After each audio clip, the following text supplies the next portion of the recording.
छोटे से गांव में एक नदी बहती थी। उस नदी में एक छोटा सा पत्थर था। वो पत्थर बाकी पत्थरों की तरह ही था, गोल, चिकना और भूरे रंग का। वो हमेशा नदी की धारा के साथ बहता रहता था, कभी यहाँ तो कभी वहाँ।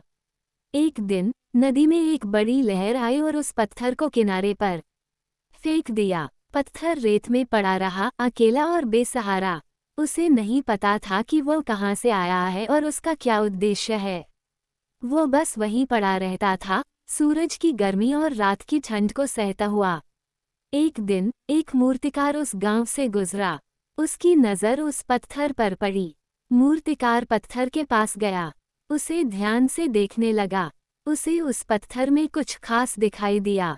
मूर्तिकार ने उस पत्थर को उठाया और अपने साथ ले गया। उसने उस पत्थर पर छेनी और हथौड़े से काम करना शुरू कर दिया।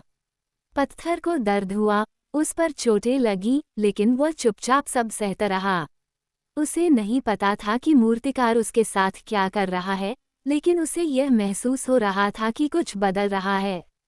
कई दिनों तक मूर्तिकार पत्थर पर काम करता रहा। धीरे धीरे पत्थर का आकार बदलने लगा। उसके किनारे चिकने होने लगे और उसमें एक सुंदर आकृति उभरने लगी। अंत में पत्थर एक खूबसूरत मूर्ति में बदल गया। मूर्ति बहुत सुंदर थी, उसकी चमक और आकार अद्भुत थे। गांव के लोग उसे देखने आए और उसकी सुंदरता की प्रशंसा करने लगे। पत्थर, जो पहले एक साधारण और गुमनाम टुकड़ा था, अब एक अनमोल कलाकृति बन गया था।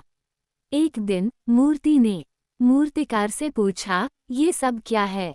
मैं कौन हूँ? मूर्तिकार ने मुस्कुराकर कहा, तुम एक पत्थर थे जो नदी में बहता रहता था, लेकिन मेरे हाथों ने तुम्हें तराशा और तुम्हारी असली पहचान को बाहर निकाला।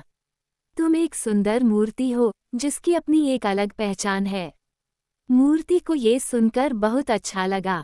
उसे अपनी पहचान मिल गई थी। उसे पता चल गया था कि वह सिर्फ एक साधारण पत्थर नहीं है, बल्कि उसमें कुछ खास है जिसे तराशने की जरूरत थी। इस कहानी से हमें ये सीख मिलती है कि हम सभी के अंदर एक अनूठी पहचान और क्षमता छिपी होती है। हमें बस उस पहचान को खोजने और तराशने की जरूरत है। कभी कभी जीवन की मुश्किलें हमें किनारे पर धकेल देती हैं, लेकिन यही वह समय होता है जब कोई कुशल मूर्तिकार हमारी छिपी हुई प्रतिभा को पहचान सकता है और हमें हमारी असली पहचान से अवगत करा सकता है। अपनी पहचान को पहचानें और उस पर गर्व करें।